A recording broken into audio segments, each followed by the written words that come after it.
Welcome to the Circuit de Barcelona Catalunya for the Spanish Grand Prix. Over the next few minutes, the teams will be heading out onto this classic Formula One track for what we're expecting to be a very hectic practice session. We can see, of course, plenty of activity in the garages as we wait for the green light to get this session underway. Anthony Davidson, thank you for joining me once again. What are you going to be looking out for once the cars get out there on the circuit today? Well, naturally, in any free practice session, you can never be sure exactly what programs the teams are running, how much fuel they've put in, and so on. So it's important to resist the temptation to draw any firm conclusions from the fastest times on the monitor. What we can do, however, is look for consistent pace over the course of multiple laps. So if someone does half a Grand Prix distance and they're consistently half a second quicker than another driver doing the same, then that's generally a good indicator of a car with a solid race pace. Yes, hello everyone and welcome to my F1 2017 career mode here today around Spain. Just doing the practice programs. There's trash climatization there. You go average there, really, a few reds. As you see there, the power unit is fairly worn, and as I came across the line to start a new practice program, this happened. Okay, this is Jeff. Update on the car. The gearbox is damaged. Gearbox is damaged. You'll likely find gear changes slower. So yeah, as you can see there, the gearbox is on 71%. I didn't actually realise this at the time. So yeah, what happened was I was getting gear shift lag, or whatever it's called. So when it was actually meant to shift up, it wasn't, but then it did a few seconds later. So obviously because of that, I had to take a penalty. I decided to take a fifth unit just in case. So then I went on to the second gearbox. And yeah, that's a bit of an issue there. But moving on now to the well, I can't remember what program this is. It'll pop up in a minute. Okay, it's a qualifying program. We did that okay, and the race strategy program we did that alright. But for now, let's head into qualifying. Today's qualifying session is about to start here at the Circuit de Barcelona Catalunya, and what a cracker of a session we're expecting it to be. So here we are then, coming across the line to start a qualifying lap. Now obviously, at the time I didn't realise that I had a grid penalty, so yeah, there was no real point of me doing this lap, but let's see where it put us anyway. The grid is all set then for the race tomorrow. But before we go, let's quickly remind ourselves of our top three, who are Raikkonen, Hamilton and Sebastian Vettel. The grid is set then, so that just leaves the race itself. Join us tomorrow, where we'll be live with all the action. And until then, it's goodbye. So in the end, that lap put us in 18th place, which wasn't the best. But obviously we were starting last anyway, so it doesn't really matter now. But without further ado, I want to hand over to Crofty and Anthony Davidson to introduce you to the race. What does the Spanish Grand Prix have in store for us today, I wonder? I hope we see some tight wheel-to-wheel action down the main straight, circa Mansell and Senna way back in '91. Anthony Davidson is here with me today. Together we'll be taking you through all the action of this Spanish Grand Prix. It can be hard for the cars to follow each other closely here due to the dirty air coming off the car in front. So perhaps we're looking at a more strategic Grand Prix, Ant. What do you think on that? I'm not too sure about that, Crofty. I mean, yes, as you say, it's hard to follow around here, but if you're brave on the brakes, you can get the job done down into turn one, which is a medium-speed corner, so you have to be committed. And looking down at this grid today, I think we're going to see one or two drivers making a move from a long way back, maybe try to force their opponent into a mistake. I don't think this is a race that's going to be purely decided in the pit stops. So before the off, let's remind ourselves of yesterday's qualifying session with a look at the starting grid. Kimi Raikkonen starts today from pole position, and it's Lewis Hamilton alongside. Looking down the rest of the grid, we have Vettel, Bottas, Daniel Ricciardo and Verstappen, Stroll, Massa, Perez and Jolyon Palmer, Ocon, Hülkenberg, Carlos Sainz and Grosjean, Magnussen, Alonso, Stoffel Van Dorn and Marcus Ericsson, Wehrlein and a Toro Rosso rounds off the grid. And with lights out just moments away, it's time to go down to the track. So here we are then on the grid for the Spanish Grand Prix. Obviously starting from P20, which isn't the best, but there's the strategy then, going from soft to medium, but as you can see at the top, expecting some rain at the end of the Grand Prix, so hopefully that will bring up some surprises. But as we're now getting ready for the formation lap, I would just like to say that thank you for all the well, kind of support on the previous episodes. I know they haven't got a lot of, well, as many views as I'd like, because, you know, it's a new series and all that, but I don't know if there's an issue with YouTube or not. But yeah, at least people are watching them anyway, which is interesting. But as we're just going around the formation lap now, hopefully we can get a good start to this Grand Prix.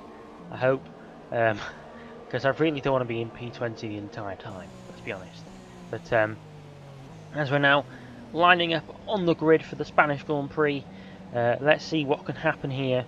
Hopefully we can gain some positions off the start, I hope. But as we now wait for the 5 red lights, as they start coming on now, we've got 4 lights, it's 5 lights. So lights out, where we go here for the Spanish Grand Prix. We've got off to a relatively good start. Wehrlein has got off to an absolute amazing start. He's overtaken 2 cars already, just like me actually. So obviously Van Dorn and Ericsson, that's the one. And we've gone straight into the back of Wehrlein. Great. So this is now a similar situation to Russia. In the case that, you know, there's we've lost our front wing and we're going to be last for pretty much a while now. So yeah, and I don't know if you noticed, but they put 9 laps in my car. I don't know why. But anyway, moving on to the pit stop now then. We have a front wing change. There's going to be a long pit stop. Put on the soft tyres again.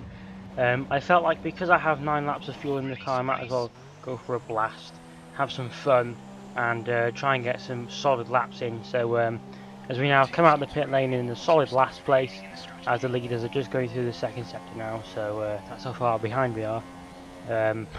Obviously we're a pit stop behind and more.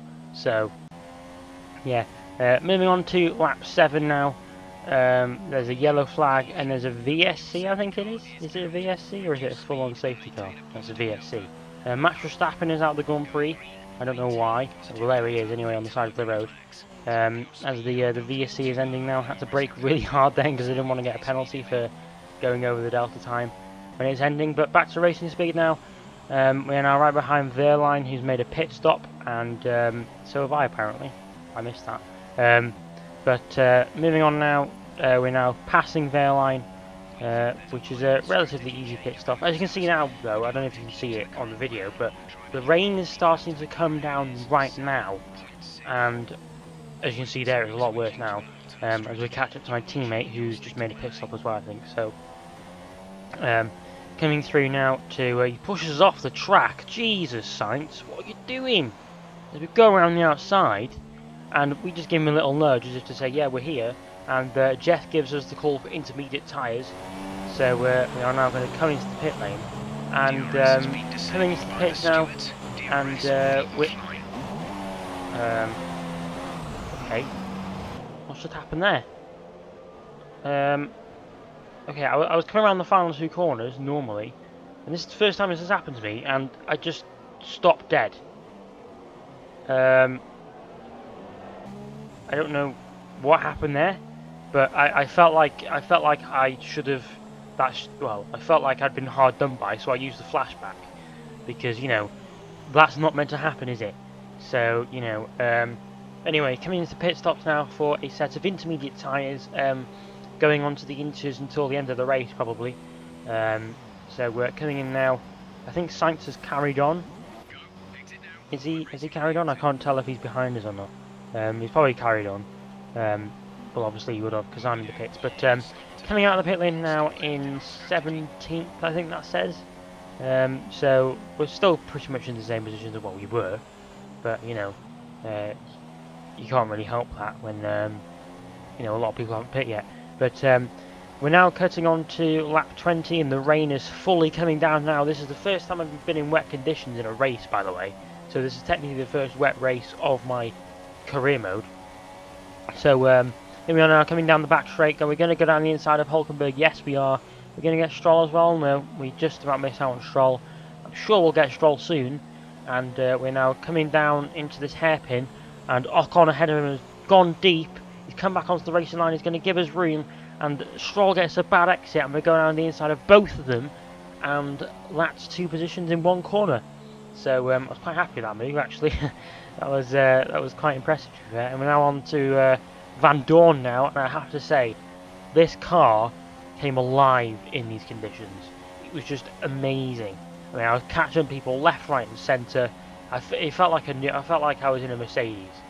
Okay, maybe not a Mercedes, but I felt like I was in a faster car, and it just came alive. I don't know why.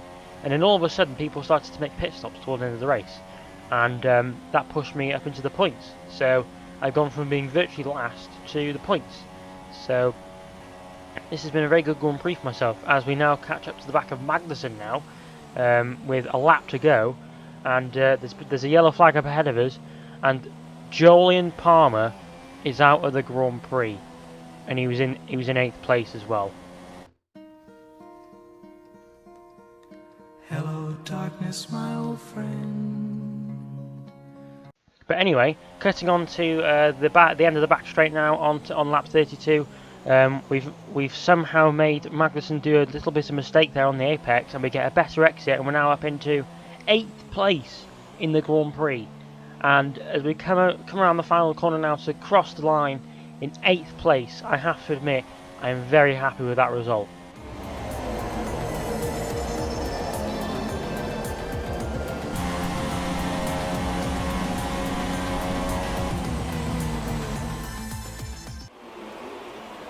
Great effort there from Ferrari to take the victory today.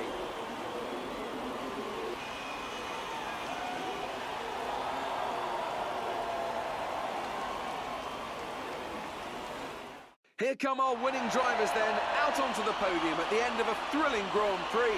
The drama and excitement are over, and it's time to let it all sink in. Congratulations to our top 3 today.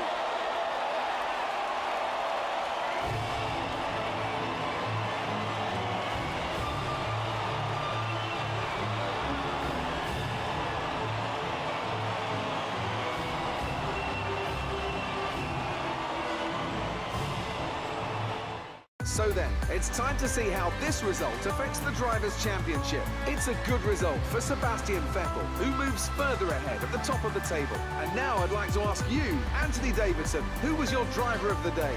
I think I'll have to give it to the Toro Rosso driver. They pushed and found some fantastic performance. It was just a pleasure to watch. And now let's take a look at the constructors' standings. Ferrari moved to the top of the table. It was great having you with us for this weekend. I hope you enjoyed it as much as we did. Until next time though, goodbye. So there's the race classification, then we finish in 8th, and that moves us up to 8th in the drivers as well. So we're starting to pick up some momentum now in this career mode. Hopefully we can keep this going.